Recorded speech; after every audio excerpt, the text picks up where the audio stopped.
Hey, everybody. Welcome back to the Fighting Matters podcast. I am Steve Kwan from BJJ Mental Models. I have my boys, Mike Mahaffey from Magic BJJ, and old bastard BJJ on the line. Mike, how's it going? I'm doing great, Steve. How are you guys? I'm also doing well. And we've got Jesse Walker from Rough Hands BJJ in Louisville, Kentucky on the line. Jesse, how are you doing? Hey, guys. Hey, what's going on?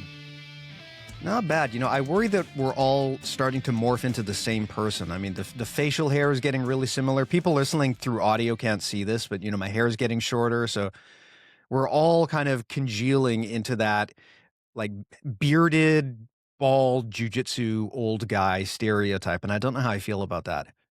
You're still handsomer than I am, Steve, and you still have that smooth, velvety radio voice. Thanks, buddy. You know, we were just saying before we hit record, we got to get Tim Lee Peterson back on the call, right? I mean, when he gets on the line, man, he's just so handsome that it's hard to get the message across. So we do want to get Tim back on, though. Audio only when Tim comes on. His beauty is quite distracting. I will confess. I have to tell my wife, watch every Fighting Matters video except for the ones where Tim is on. Yeah.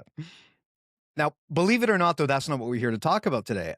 I wanted to get you two on the line and get your opinion on some of the recent MAGA defections that have been happening, specifically Marjorie Taylor Greene. Now, I can kind of set the table here for people who understandably aren't chained to their TV or their phone checking the news. For those who don't know, Marjorie Taylor Greene is a far right MAGA Republican congresswoman in the States. She's best known for basically being a very outspoken QAnon congresswoman. A lot of the big QAnon conspiracy theories she was all in on. She's said some pretty horrendous things while in this role. I mean, she was the one who yelled at Joe Biden and called him a liar and was heckling him. She was the one who was sharing conspiracy theories about Jewish space lasers. She's called for violence against her political enemies. So this is not the type of person that most of us would see as being ideologically aligned. And she's probably the last person that I would have expected to splinter off from MAGA and Trump, but yet here we are. And it's not just that she's splintered off, but it is the way that she's done it that has been quite interesting. So where she is really starting to separate from the rest of Trump's fanboys and fangirls is around, number one, his disastrous handling of the economy, but number two, his disastrous handling of the Epstein files, both two issues that are very important to Marjorie Taylor Greene, and she has started distancing herself from him to the point where Trump has now pulled any endorsements or support of her quite publicly, and now they have some sort of feud going on, which is a wild thing to see. Now, look, MAGA infighting is not really something that I want to get super involved in, right? I mean, ultimately, at the end of the day, a lot of these people I would not look at as friends or allies, but the weird thing about Marjorie Taylor Greene is that she has actually kind of fallen on her sword over some of this in a way that you rarely see in politics anymore. So she was just on CNN with Dana Bash, which is in itself interesting that someone that far right went to CNN to deliver this message and was talking about her concerns with the Trump administration. And Dana Bash flat out confronted her and said, look, you're talking about how much you abhor political violence and the talk about violence and this kind of heated rhetoric, but you're one of the worst proponents of this kind of rhetoric. For so long, you have been one of the most vocally heated people in the government. You have called for violence against your political enemies. And now you're sitting here, now that you're in the hot seat and people are targeting you and you're getting death threats, now you have a problem with it. How do you square that? And that's the kind of political question that a lot of these people would just weasel their way out of and come up with some bullshit answer that doesn't actually answer the question. But what was interesting to me was that Marjorie Taylor Greene actually flat out said, you're right, and I'm sorry, and we need to do better, and I regret any part I had in the escalation of political violence and heated rhetoric in America. And that was kind of wild to me because you don't hear politicians say, I'm sorry anymore. You know, we talk about Donald Trump and how he won't admit he's ever wrong. But when it comes to apologies, he's not unusual in that. You will very rarely hear a politician say the word "I'm sorry" or to apologize for anything they did. So I think it is quite interesting that Marjorie Taylor Greene has literally walked into, the enemy territory from her perspective and has apologized for her conduct. What do you guys think about that? Because there's obviously different pros and cons and different ways to look at this. I mean, on one hand, I've heard people say that, hey, isn't this the behavior we want to see? Like, if not this, what do we want from her? She humbly apologized. What else do we want from her, right? Do we just want to fight her to the death, or is there the possibility of some middle ground? On the other hand, I have heard people rightfully point out that, this is a woman who has spread anti-Semitic conspiracy theories. She has been supportive of Donald Trump through even the worst of times, like when he tried to lead an insurrection at the Capitol. I mean, she's been involved in some really awful stuff. And I can fully understand why people would be skeptical about her motivations, or why they just from an ethical standpoint would want nothing to do with her. What do you guys think about this? It is a hard problem, but it's a problem that I think as people start to splinter off from MAGA, we have to have a discussion about. Ooh, let me go first. Go for it. So, I've got a couple of thoughts on this. I do think, and, we have discussed this offline a number of times in some of our chats. Whoever we is, we do need to start figuring out how to provide some of these defectors a soft place to land. Okay. I think if we are ever going to get any level of sanity back in our politics, we do have to somehow figure out how to reincorporate them back into normal, sane life.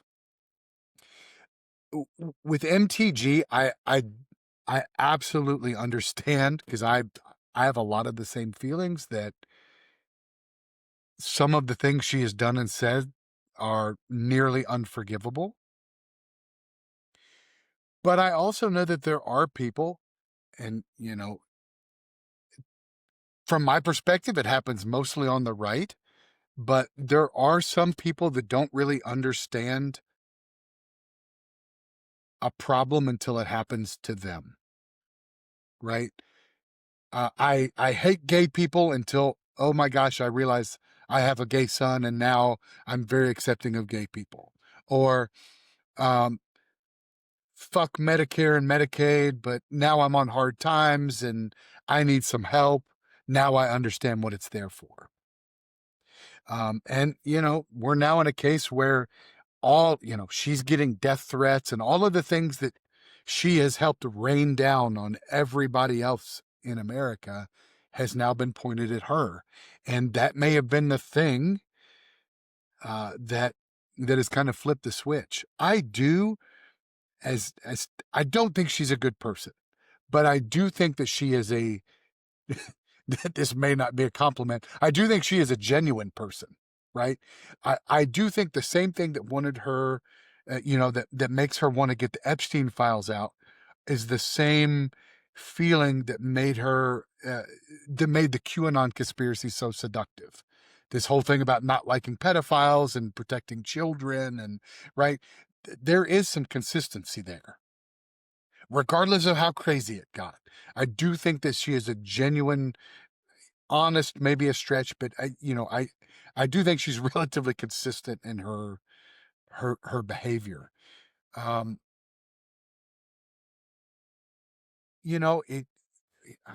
think it's actually something Mike and I talked about over the weekend. We don't have to agree on tax policy. There's a lot of things that we don't have to agree with MTG on.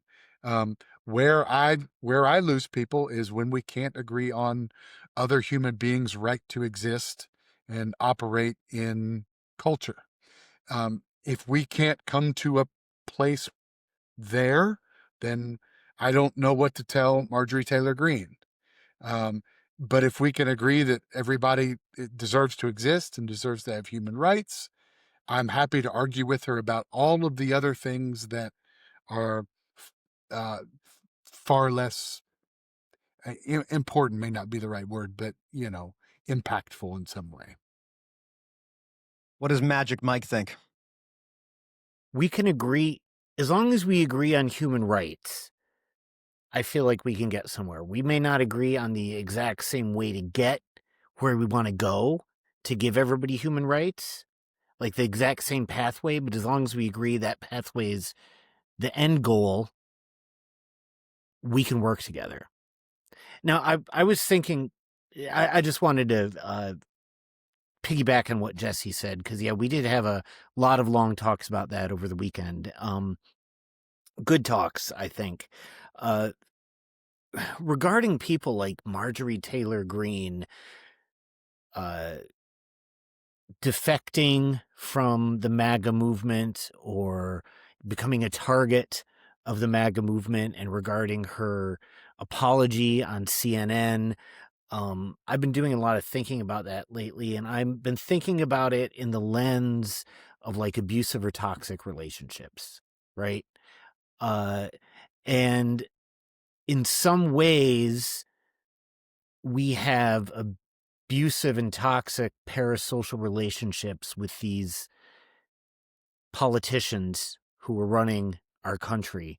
And when somebody, and I definitely think it's possible for an abuser to change their ways, right? And I definitely think it's important for somebody to apologize for how they've hurt other human beings. But it's not necessarily, we don't have to accept that apology. Does that make sense? Like, I want her to apologize. I'm glad she apologized. That doesn't mean that she's immediately trustworthy either. I'm not saying we can't offer a place for her to land, but like if you're in an abusive or toxic relationship with somebody and they do something to hurt you and then genuinely say, I'm sorry, that doesn't mean you just go back to the way everything was in the past, right? I think we can offer her and other people like her who may have, for whatever reason, a change of heart about some of these things. We can offer an olive branch, but there's got to be some boundaries, right? So we don't get hurt again. Does that make sense? Absolutely makes sense. Absolutely. I've been thinking about this a lot recently. I'm taking a look at what Marjorie Taylor Greene has said and done, and how she's responded, and this apology tour that she's been on. And she was confronted. I can't remember. It might have been on Bill Maher's show or something, but she was confronted about how, look, in the past, you have supported some pretty crazy shit. You've been far into QAnon in the past. What do you respond to that? And her response was, I was misled by stuff I saw on the internet, which I think is an incredibly important response for her to give for a variety of reasons, because any other politician in that space would have denied, deflected. They would have said, no, this is the woke Democrats making a big deal out of this. It's da-da-da-da-da. She just flat out came out and said, mea culpa, I was misled by shit that I saw on the internet. And I take a look at Marjorie Taylor Greene here as a person and what she stands for and what she believes in. And like, look, she's not going to be coming to any Thanksgiving dinner I put on anytime soon. I mean, I don't view her as a friend or someone that I'm ideologically aligned with or someone I even want to be in the same room with. But at the same time, I think about strategically, what do we want people in her situation to do? Like, what do we want them to do? Do we want to just destroy them completely so they don't exist anymore? That's not practical or feasible. Do we want to keep fighting and yelling at them forever? That's not practical or feasible. I mean, if you were to go back in time a few months and ask me what would be the ideal best case scenario for what people like Marjorie Taylor Greene could do, I would have said, apologize quite publicly, show remorse, and stop doing what you're doing and try to make amends. And she's doing all of that. That doesn't mean that we have to like her. But as you said, Mike, I think there needs to be some sort of landing that can be offered, because if there's no way for her to get off that track, if she tries to apologize and everyone says, no, fuck you, we are not going to be friends, we're not going to talk to you, we do not accept your apology. If we do that, then there is no off-ramp. And then this battle continues on forever. And I don't think anyone likes the pattern that we've been stuck in for the last 10 years. So I actually view this as possibly one of the most pivotal moments of this second Trump presidency, because she is really the first person of any note to break quite publicly and to be willing to apologize and say what everyone else is thinking, right? I mean, a lot of the people who support MAGA, they're very proud people. And it's very hard for a lot of these people. It's very hard for all of us to admit that we're wrong. No one wants to do that, especially publicly, especially when we're super committed to the path that we've been on. When she comes out and says, hey, look, I was wrong, I just read some bad shit on the internet, I don't think people understand how potentially significant that is, because that gives everyone else in MAGA permission to do the same without being the first person to break. Now they can be the follower, right? Now everyone else can say, well, yeah, Marjorie was right. Same thing here. I read some crazy shit on the internet. Let's get back to 1990s politics or something like that, right? This is potentially a very important off-ramp for a lot of these really extreme far-right people who are just too proud to deviate from their course, if we let it be. If we shut this down and we refuse to accept this change in their behavior, then we're forcing them to stay on this highway of destruction until whatever destination it leads to. But if we can at least accept that she's willing to own up to her mistakes, doesn't mean we have to like her or be friends with her, but to at least accept that apology, I think that's a really important message. I think she's taken the initiative to send an important message here. And I think the onus is now on people like us who may otherwise very much dislike her to respond in kind. I don't know if that's the right answer, but that's my thought. Jesse, what do you think? I heard somebody on Pod Save America, one of the guys said today about this very topic, is like, we can accept the apology and we can give her a place to land, but we don't have to be a cheap date, right? One appearance on CNN ain't enough. And I think that's right. I mean, listen, part of me, and this is probably a whole other show, but I think a lot of the problems that we're having now is because we didn't do Reconstruction correctly at the end of the Civil War. Amen. And, there is a strong part of me that says, cool, apologize, make your amends, do your tour, and go fuck off. You should not be able to, hold public office anymore. Like, you have done a tremendous amount of damage to this republic. And I don't know that any amount of mea culpa fixes that. I mean, chasing a child like David Hogg up and down, calling him a fucking crisis actor. The damage that she has done. I think leaving someone like that in a position of power, like being in the United States Congress, is a bridge too far for me. I'm not trying to throw her in a gulag. I'm not trying to send her to Alligator Alcatraz. But I think her place in public life needs to come to an end. Yeah, I would agree. I would agree. And the onus is on her at this point to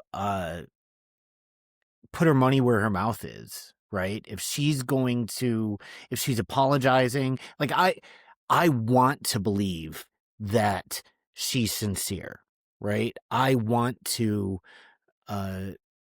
believe that she, realizes she saw some bad shit on the internet and acted on misinformation and is now having this epiphany that she was wrong about things all along.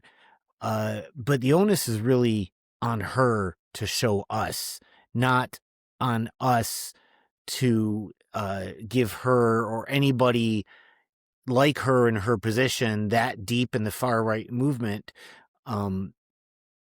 open arms and to say, coming in, all is forgiven, right? Like I'm grateful that she has said what she said, but keep putting your money where your mouth is. Then one I'm sorry doesn't undo a lot of the things that she did, right? I'm sorry is when I'm rolling with one of you guys and elbow you in the back of the head during mid jiu-jitsu roll. Oops, sorry, right? It's not chasing your family member down who suffered a tragedy, calling them a crisis actor, or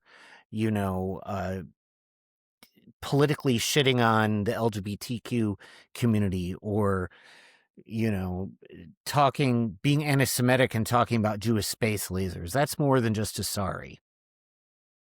Well, and there's nothing in this that is not indicative of her being a political animal, reading tea leaves, getting ready for a presidential run. Right? And that is the last fucking thing that we need is MTG, even in a primary. Like, it's crazy to me. And that's the possibly realistic take on this, which is she is a political strategist. She sees what's happening. The rats are abandoning the sinking ship, and this is a strategy. And she understands that hitching her wagon to Donald Trump and defending a pedophile ring is probably not good for her future prospects, especially as Donald Trump becomes less and less popular in the States. I mean, he's wildly unpopular right now. Given all of that, could she just be reading the tea leaves and just deciding, hey, this isn't necessarily what I believe or care about, but I will say the right thing to preserve my political career and maybe position myself for a leadership role in the future of the Republican Party? Yeah, that is absolutely a fair way to read this. And it's probably the most likely way to read this.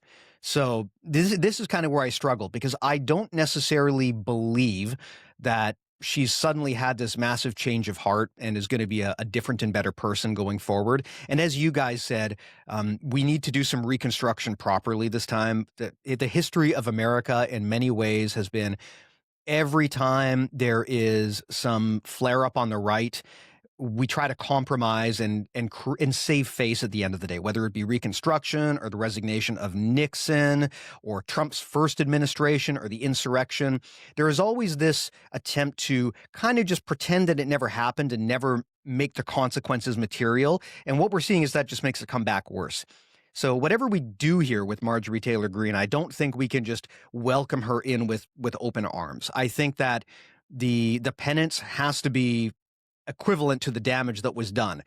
And with this woman, a lot of damage was done. I mean, you guys brought this up, right? She has been one of the leading voices of escalated rhetoric in American politics. If you want to blame politicians for speech that leads to violence, she's probably right up there in terms of the most toxic speech that we're getting, right? Her and Trump, neck and neck, probably.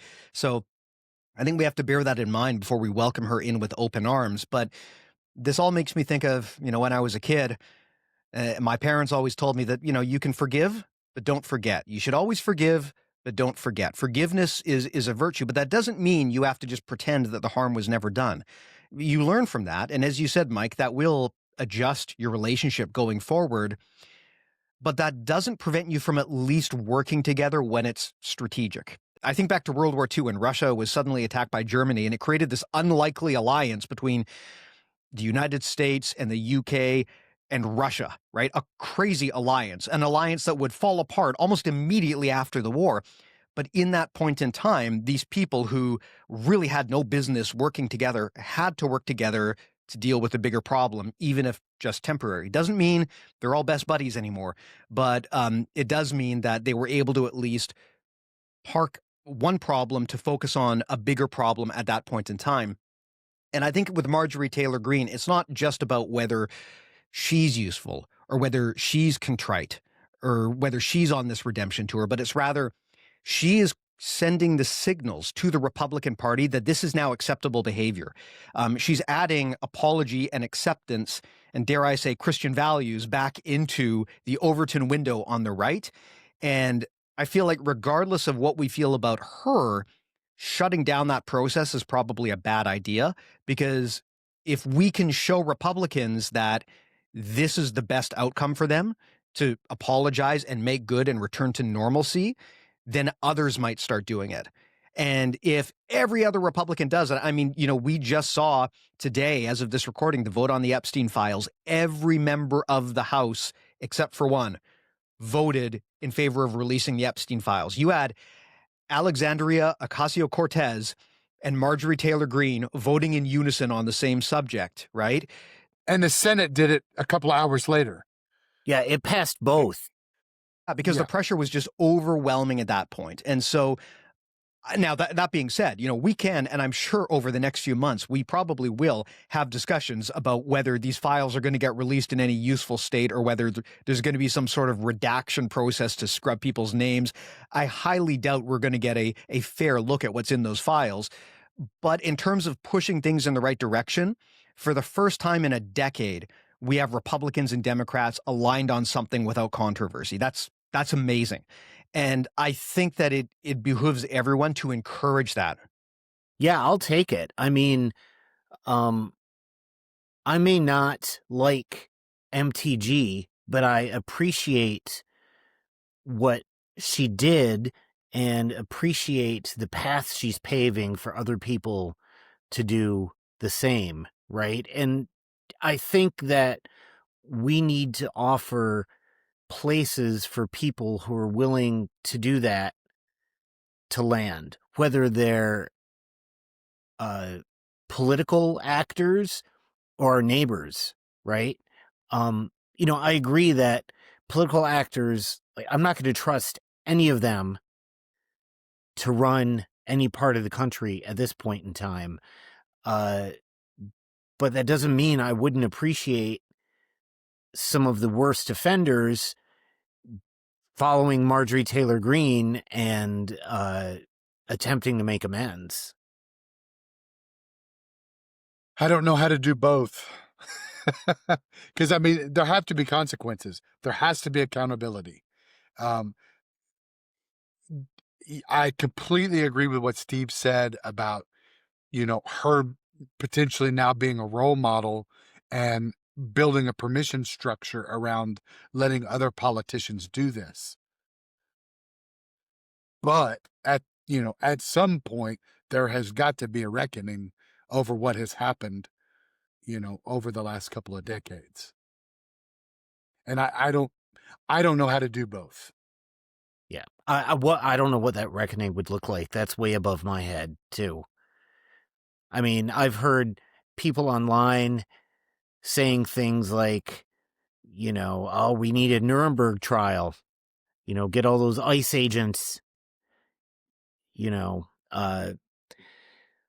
put them on trial when this is all said and done. That's above my head and my expertise. It's a tough one because, well, I think with the ICE agents, actually, that's a much easier answer because these are not elected people. They're probably not even qualified people. Whereas with Marjorie Taylor Greene, she was elected into this role. And so at the end of the day, she represents her constituents. Theoretically, they knew what they were voting for. However, I completely agree with you guys that we can't just let her past actions go unaddressed. That's not to say there can't be some path back to normalcy or some path to redemption, but it can't just be a given that, oh, she said, I'm sorry, we're good now. I don't think it can be like that. There has to be some sort of consequences, or else we're just going to see this happen again and again. We saw this after 2016 and 2020. Trump tried to lead a violent takeover of the Capitol. He tried to lead an insurrection. There were no consequences. It was just tourists, Steve. It was just tourists. It was a day of peace and love. He just came right back and, he was more emboldened before, because once you see someone who's like that, once you see a person who is willing to harm others and they get away with it and there's no consequences, they're just encouraged to do it again. I mean, it's similar to what happened with Hitler, right? I mean, he didn't succeed in his first attempt. He wound up in jail, but he was able to get out. And the second time he had a lot more luck. And same with Trump. So there's a disturbing pattern there. And I think there needs to be some degree of consequence for what she said. And maybe that just means that, again, like you said, Jesse, her time as a politician probably should be at an end. I don't think we'll get that lucky. But I do think that symbolically, what she's doing is important. I think about the martial art that we train, Brazilian Jiu-Jitsu. I mean, if you are using jiu-jitsu to defend yourself, right? Someone attacks me, I jump on them, I put them in a rear naked choke. Why don't I just kill them, right? Why not? Why don't I just kill them? Well, I know why, right? The answer is because that's not how we use this sport. The idea is we fight until submission. Theoretically, if you got jumped on the street, you could put someone in a rear naked choke and just kill them. But that's not the philosophy of the sport that we're trying to do. Jiu-jitsu is about de-escalation. It's about finding an off-ramp, right? The idea and the thing about jiu-jitsu that makes it unique from a lot of other martial arts is you're not trying to destroy the other person. You're trying to take away their will to fight and then give them the ability to quit on their own. And I love that philosophy of jiu-jitsu. That's why this sport always resonated with me versus something like kickboxing, right? The idea of being able to gently lead the other person to abandon the fight on their own and leave it on their own terms is a philosophy I've always really loved about jiu-jitsu. And I see the parallels here too, where if we take this approach that our enemies must be destroyed, then there's no off-ramp here, right? And it just isn't feasible that half of America can be destroyed one way or the other, whether it's the right or the left that win. That's just not a world that we want to live in. It's not feasible. We shouldn't even entertain that. So the question really becomes, how do we get back onto a common page with these people? And I know we will get a lot of comments from people who say, you guys are completely wrong, and they'll provide a completely justified list of all of the terrible stuff that Marjorie Taylor Greene has said and done and say, it's wrong to find any common ground with this person, no quarter with the enemy whatsoever. And I understand that feeling. However, when we say no quarter given to the enemy, we have to understand that that is also often considered a war crime, right? Generally speaking, when the enemy surrenders, you accept their surrender. And I think that finding a way to de-escalate the fight, regardless of how much we like or dislike Marjorie Taylor Greene or how wrong she is, I think symbolically showing MAGA that there is an off-ramp to all of this, that they do have a way to get out of this without having to drive this car off of the cliff. I think that's very important. The other thing, I completely agree with you, Steve. It made me also think, and I think it's important to talk about, as the White House and this current administration starts to realize that they may be losing their grip on, losing control that they've had over this period of time, they are going to become increasingly dangerous, and probably more erratic. And that's something that I think need to prepare for, and just be eyes wide open about.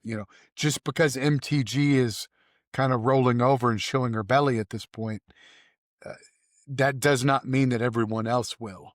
And in fact, they may start to redouble their efforts, because they are losing some of their power base. Correct. Yeah, I could definitely. It's a cornered animal, right? Yeah. Well, we're seeing that right now too with the rise of folks like Nick Fuentes. I never thought I would see a world where Nick Fuentes is one of the most popular influencers on the right. I mean, we can talk about the horrible and horrendous things that Charlie Kirk said and did. Nick Fuentes is a completely different animal. Like Charlie Kirk, at least you can have some plausible deniability and say, well, I just think he's a free speech advocate, blah, blah, blah. We probably don't agree with that, but I can understand why someone could be misled into that standpoint. But Nick Fuentes, there is no justification for a stance like that. There is no hiding what he stands for.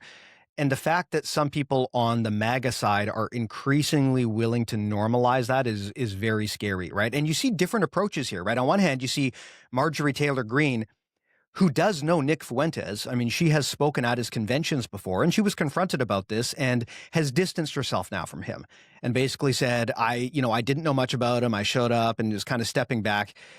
You know what? We can be very skeptical of whether that's true, but at the end of the day, in terms of the actions that she's taking, she's doing the thing we would want to see. You flip that around and you look at someone like Tucker Carlson, who is strategically getting closer to Nick Fuentes because he sees this as a possible future for the far right in America, and he could be a part of the leadership of that.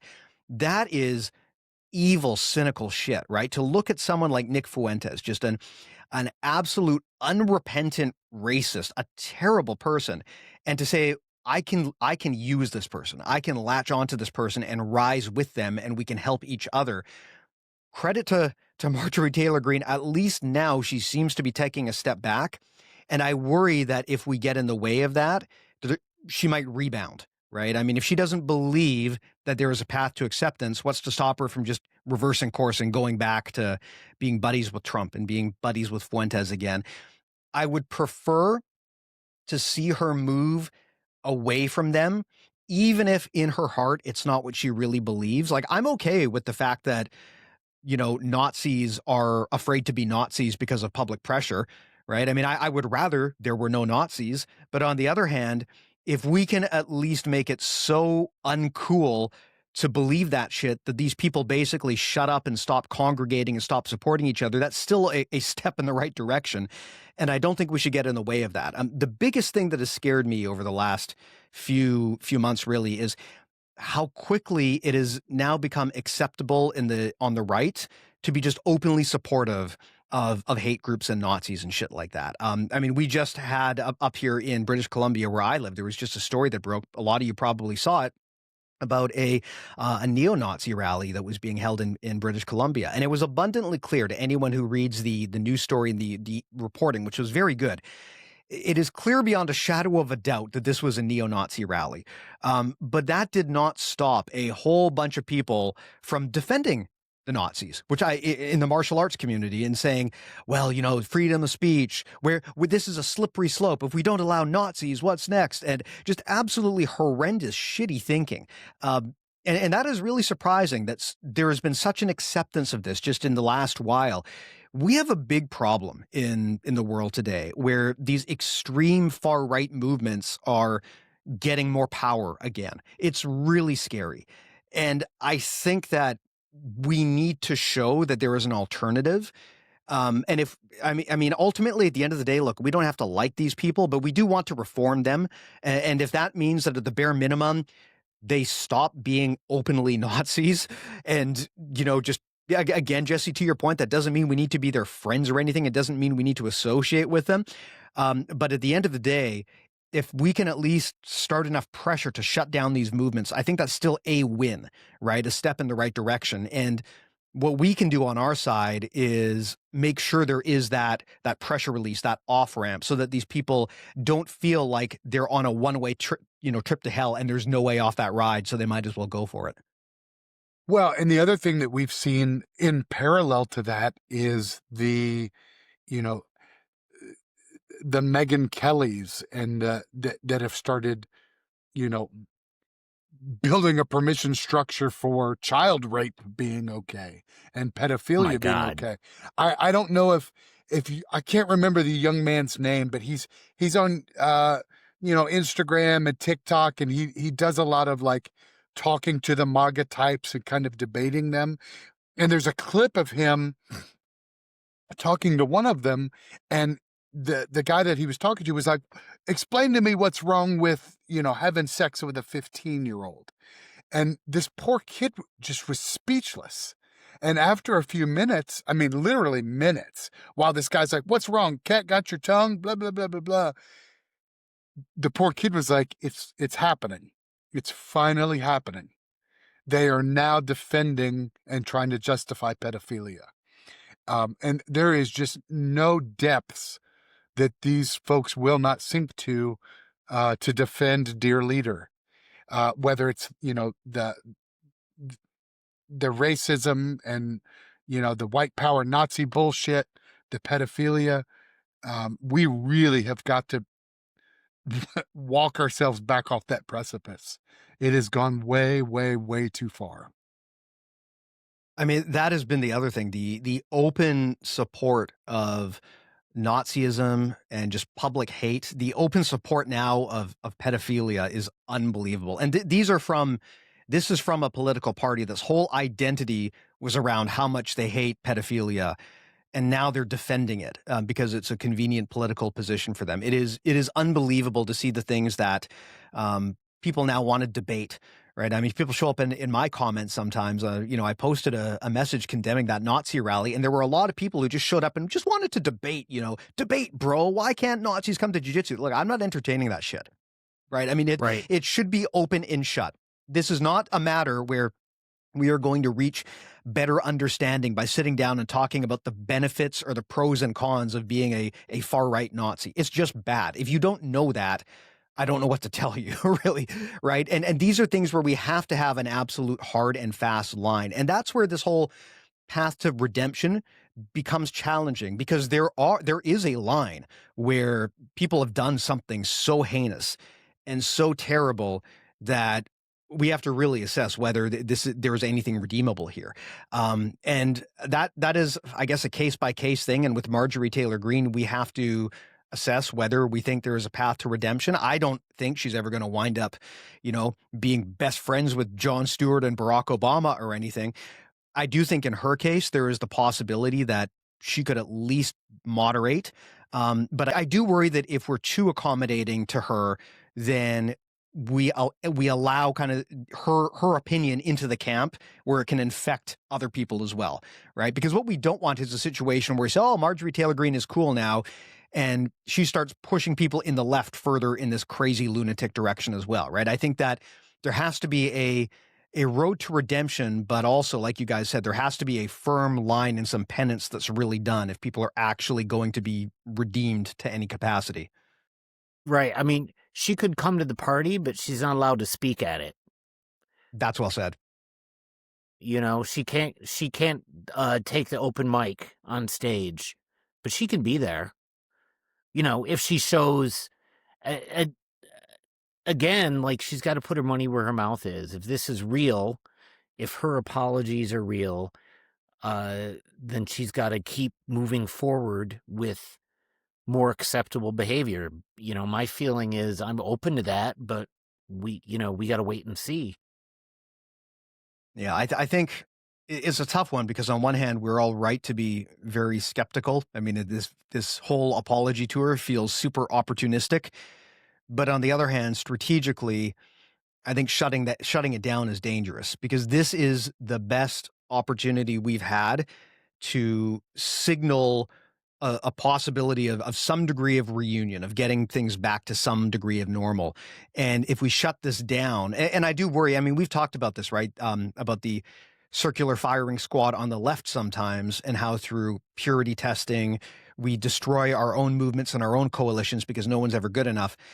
This is very much a different case, because there are very valid reasons to not want Marjorie Taylor Greene on your team. I am absolutely not endorsing her. But I think that it's not just about her.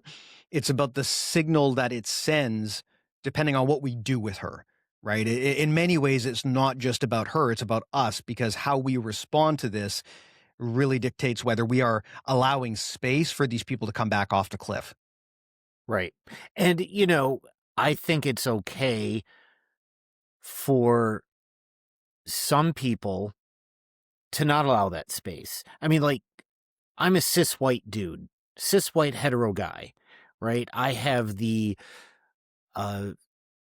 least amount to lose materially from a Marjorie Taylor Greene, right?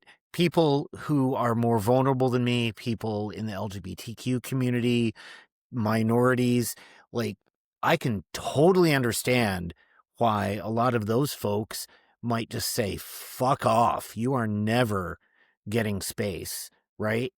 But at the same time, I can also see how we need to have some sort of landing pad, like we've been talking about, so we don't push people even farther right. Not that we should take responsibility for people going right or left, but I mean, if there's no way to integrate at all back into normal politics or normal society, then we're just going to be pushing extremism farther down the line. To your point, I This is an area where I can understand everyone's beliefs on this. I mean, if someone were to tell me I will never forgive Marjorie Taylor Greene, I will never break bread with her, I'll never find common ground, I completely understand. I'm not going to argue that point, right? That is a completely reasonable stance to take given what she's said and done. But my stance is just that regardless of how much we dislike her, and regardless of the harm that she's done in the past, it's not just about her. It's about all of the regular MAGA people who voted for Trump and they're too proud to admit they fucked up and they want an off ramp, but they don't have one because they're too proud, right? And I mean, look, you can talk about if that's a weakness of character, but at the end of the day, I think the most important thing is getting results here. And this is an opportunity to get results, because if all of these people who previously supported her see her going on TV and saying, I was misled by internet conspiracy theories. I got drawn into the cycle of heated rhetoric. It was wrong. I realize that now, and I'm sorry. All of these people are going to say there's the possibility they might follow suit. They might say, "Oh yeah, me too. I also was misled. I'm also sorry." And if that becomes a thing, the kind of momentum that could bring could be enough to really dismantle MAGA and the Trump administration.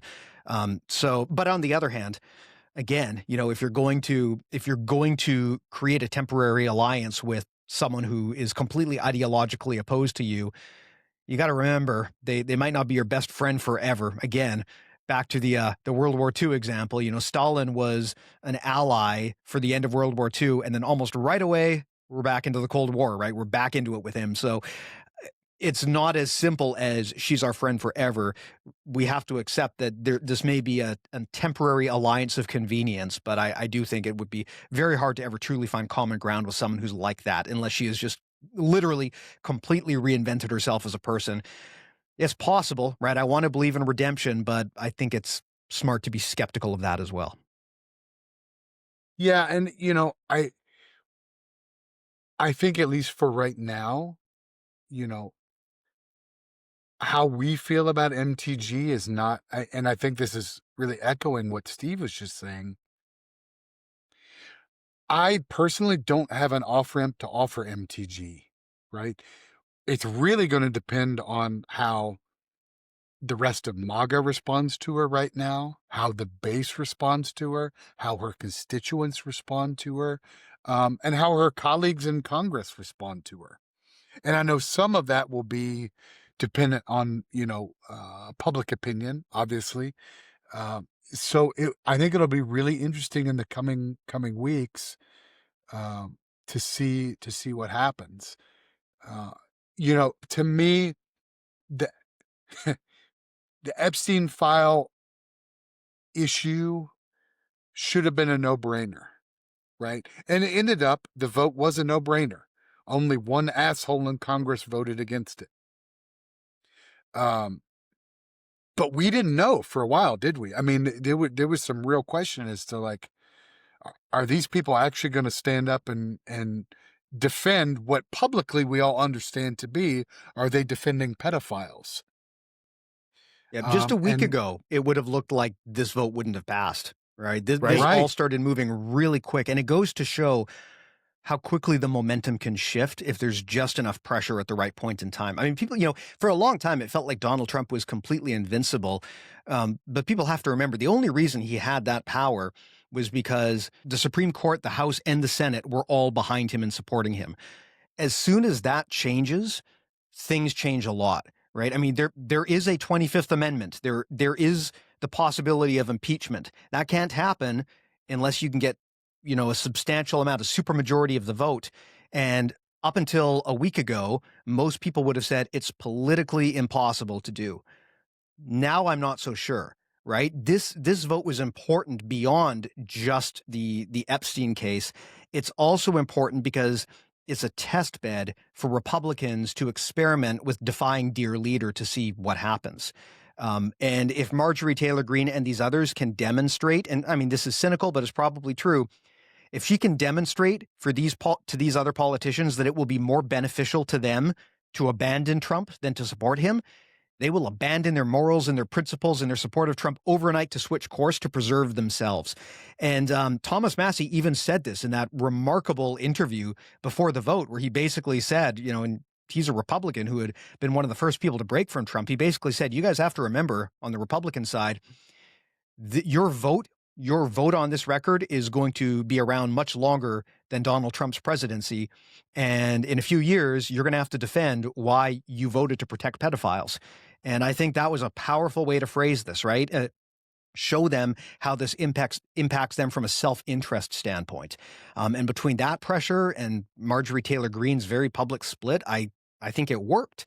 And that makes me wonder, can this become the beginning of more momentum, right? Now that we're doing this, can we use this to start unrolling other stuff that's hurting MAGA, like the tariffs, the destruction of the economy, wealth inequality? Can these things now start snowballing? And maybe we can get the American right back to what it more traditionally used to represent, right? Like a small government individual rights party, and away from this crazy shit that they are now. I think that we have the possibility to do that. The question is, though, is there going to be anything that gets in the way of that? But this does create a very difficult place because, we're going to wind up now voting with people who had previously supported Trump, had previously blocked the Epstein files, had previously blocked Trump's impeachment. Now, after everything that's happened, they want to come back to the table. And I fully understand why people would not want to forgive and forget. But I think that the importance of creating an off-ramp as a strategy is more important than any individual person here. Yeah. And we could do a whole nother show about this too, but I think that it's also important that we create off-ramps for our friends and neighbors who maybe voted for Trump and maybe realizing that and have they were ruined hoodwinked. countless Thanksgiving dinners. Exactly. I think that's a whole other show, a whole other conversation, but it has me thinking about needing to do that, because when MAGA's gone, because it won't be forever, we'll have to live with all the people that supported it vehemently and disagreed with us vehemently. Maybe that does need to be our Thanksgiving episode. Yeah. That's actually a good topic, right? It feels right now that there is such a wide disagreement between the two factions in the States that, like, how could we ever get back on the same page with these people? How could we ever get back on the same page with people who defended Donald Trump, supported an insurrection, supported what ICE is doing?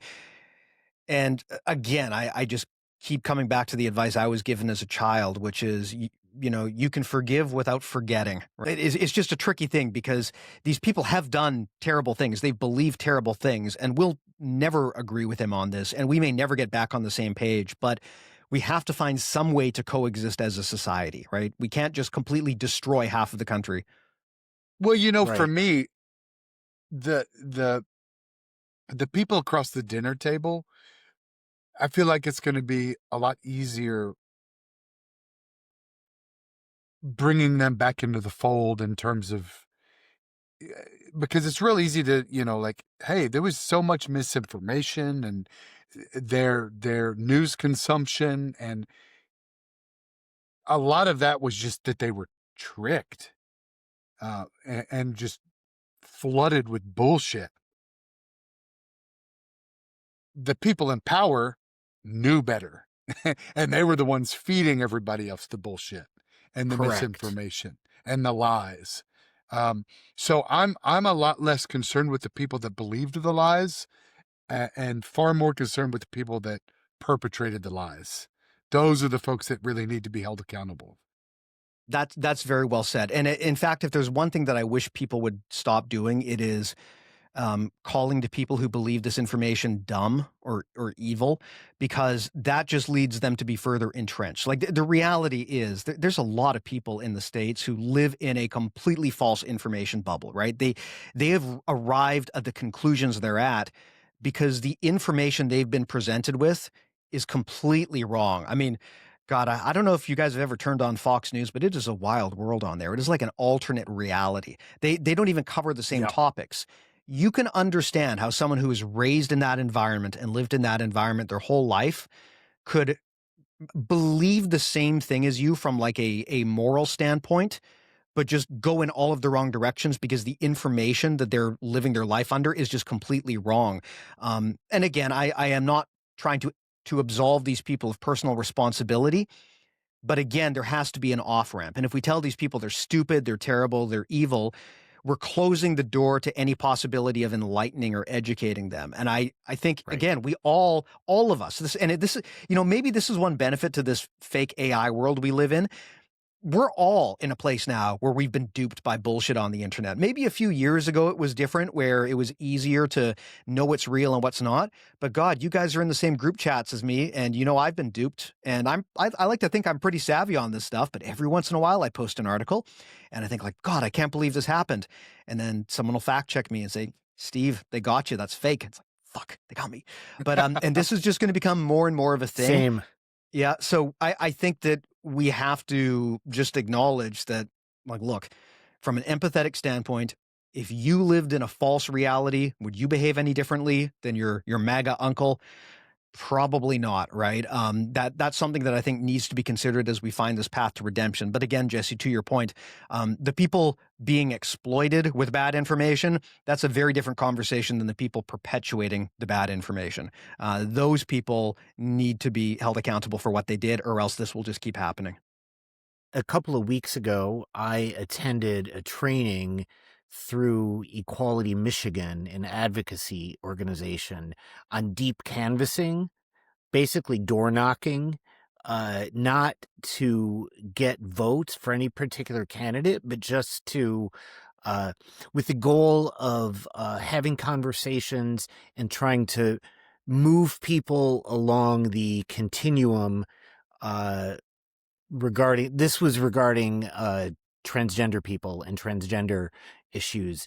But that might be a good topic for us to dive into in one of these episodes, in terms of how to most effectively listen to and talk to people who disagree with you. Because I learned some really good things, and can't wait to be out there knocking on doors. Yeah. I mean, this has been my experience, right? We all view the world through our own eyes and our own perspective. I think one of the less discussed harms that the modern world has caused is we're all more isolated than we've ever been. We don't really talk to people anymore. Most of the interactions that I have now are through little text bubbles on my screen on my phone. It's very easy to forget that there's human beings on the other end. In fact, much of the time, they may not even be human beings for all I know, right? Could be some bot farm. But that's an important distinction, because if you actually sit down with these people and talk to them in person, you often realize they're not as crazy or evil as you think. They've got to their way of thinking for reasons that make sense to them. And that doesn't mean they're right. I mean, they could have based their info on false information or biases that they're not even aware of. But at the end of the day, if you can empathize with how someone came to their conclusion, regardless of whether it's right or wrong, it's easier to find common ground with them. And you can't pull someone out of that information bubble unless you can find common ground. I mean, one of the challenges, I was actually just looking over back to that neo-Nazi convention here in Vancouver.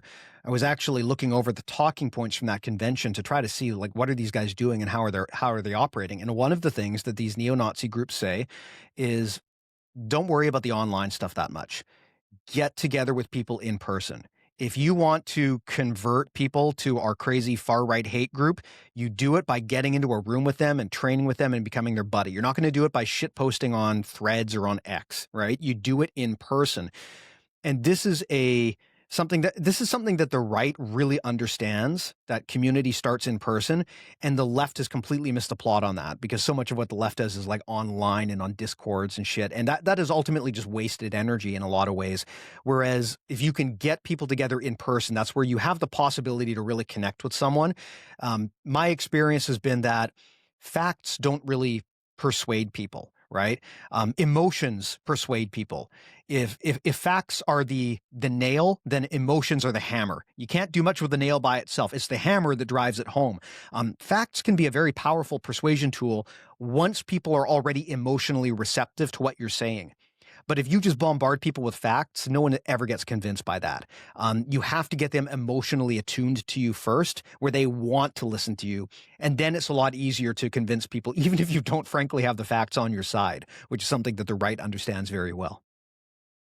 You know, that also reminds me, well, a couple of things. I think, to your point, I mean, that is the right was very smart in doing things like trying to get folks on city councils and school boards, and you know, those places where they could be with people in communion and have that sort of impact. But the other thing that I'll say, I can't remember where I heard it, but I was listening to someone that did a lot of focus groups, and they said still today, even with all the division, um, when you're just talking about policy, there policy divorced of political party, right? Do you believe that X should happen, whatever it is? Um, it is almost impossible to distinguish Democrats from Republicans when you're just talking about basic policy decisions. There's so much consensus and agreement in the United States. But as soon as you add Democrat and Republican labels to it, everything fucking falls apart. But I think that's important to remember, that even as mad as we might be at our crazy uncle or, you know, whatever it is, we still have so much more in common than we do uh, differences. So let's not forget that. Well, on the Amen. topic of making real change in the real world, we should probably plug the food drive. It's getting increasingly timely and relevant here. One of you guys, you want to talk about what we're doing? You go ahead, Jesse. Yeah, so we're doing a virtual or digital food drive through Feeding America, and we've already, I think, almost raised $2,000. But it's a really great organization. They've got so much buying power that every like dollar donated provides 10 meals, which is insane.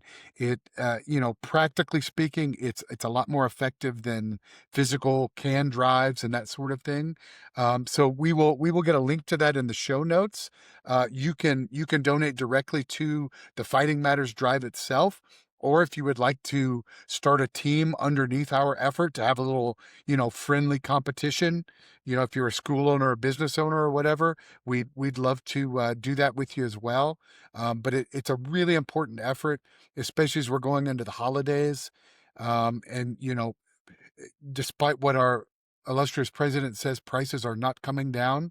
And getting people provided for is increasingly becoming challenging. So let's do everything we can to help.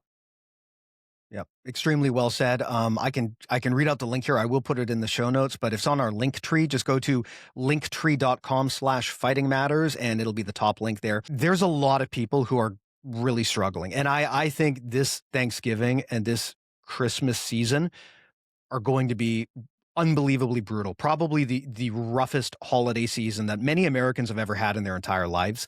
I'm super concerned, right? Just from everything that's been going on, the impacts of the shutdown, people not being able to see their families, not being able to afford Thanksgiving dinner. I mean, Christmas is going to be a disaster too for a lot. I feel terrible for the kids. And I mean, there's a lot of people who are either losing their jobs or losing financial opportunities or just getting killed by inflation. It is a bad, bad time. The good news is it doesn't take as much money to make a difference as you might think. People often feel like this whole thing is desperate. Like, what can I do? This whole problem, America's falling apart. The world is falling apart. What can I as one person do? It feels so hopeless. One thing that is still true, regardless of political party or what you believe in, is that it's all about economics, right? Money matters. If you want to change the world, you change where the money is going. And your ability to, even if you're not rich, your ability to spend $10 here or there makes a huge difference. Even if that's all you can spend, if you can put $10 towards a good cause, it will make a difference. I can say this firsthand as someone who started a jiu-jitsu brand as basically a hobby, and then people started throwing $5, $10, $20 at me, and it got to the point where now this is my full-time job, and we've got a team of like 10 plus people making content and trying to steer the sport in a direction that hopefully we all believe in. It doesn't take as much money to make a difference as you think. If you can afford Netflix, you can afford to donate like $10 to Feeding America. And if enough people do it, that can be the difference between poverty and actually being able to feed your kids. Voting with your wallet doesn't mean you have to give away thousands of dollars. A little bit helps. It really, really does. I can say that as someone whose job is funded by people giving me a little bit of money every month. Give a little bit to Feeding America. Again, linktree.com/Fighting Matters. I'll put a link in the show notes. But I really would love to see this make a difference and to show everyone that the jiu-jitsu community cares about this stuff. So that's the end of my pitch. Mike, anything you want to add? Any other details on the pitch you want to do? Any impassionate pleas? Donate to the Fighting Matters, Feeding America food drive. Like Jesse said, they have way more buying power in terms of getting food in bulk than you and I would going to the grocery store. So it makes a huge difference. Please donate $5, $10, help out people in need. So again, linktree.com/Fighting Matters to people who want to support this. But other than that, how can people find you guys? Old Bastard BJJ on Instagram. It's probably the best place to find me. You'll get some jiu-jitsu stuff, some political stuff, every now and then some guitar stuff. So hit me up on there. I'd love to talk with you. Mike, I see you're wearing a Magic the Gathering hoodie there. Or is that the the BJJ Gathering? Very cute. This is Magic the BJJ Gathering. Yeah. We have our gym owner, one of our gym owners, Amy, designed this. This is the Lotus from Black Lotus. The Black Lotus. Let's be specific. But if you look, I don't know if the camera will pick it up. If you look closely, it's got all of the belt colors in jiu-jitsu represented in there: white, blue, purple, brown, and black. And yeah, it's pretty rad. I love my new Magic hoodie. How does it make you feel that Magic the Gathering and Marjorie Taylor Greene have the same initials? Does that cause confusion for you? We don't talk about that. I hate how I can't say MTG anymore without people getting confused about what I'm talking about. Am I talking about the card game or the politician? Right. Anyway, great to connect, Mike. Jesse, where can people find you? Yeah, you can find me at Rough Hands BJJ in Louisville, Kentucky, and Rough Hands BJJ on all the socials. roughhandsbjj.com. We love having visitors come train with us. We actually just announced the registration's open for our big BJJ Mental Model Spring Camp. You'll have an opportunity to train with 3 of the Fighting Matters hosts. Mike, myself, and Jeff Shaw will all be there. So we hope you guys can make it out, come train with us, come hang out with us for a long weekend, and do some awesome jiu-jitsu. There you go. And I'm at bjjmentalmodels.com. Please do check that out if you don't already. Hey, actually, we've got our Black Friday deal running now. So if you want to save some money on our premium service, go to bjjmentalmodels.com as well. It's a great time to get on board. But guys, thank you so much, man. I always love these chats. I think this is an interesting, timely one. Wild times we live in. I have no idea what's going to happen tomorrow or the day after, but man, seeing some of the recent movements, both in the elections from a while back and also now with this Epstein file vote, is looking more hopeful than it's looked in a long time. So I hope this is the beginning of good things to come. Fingers crossed. Thanks, guys. It was awesome talking to you. Thanks all. Appreciate you guys. Talk to you soon.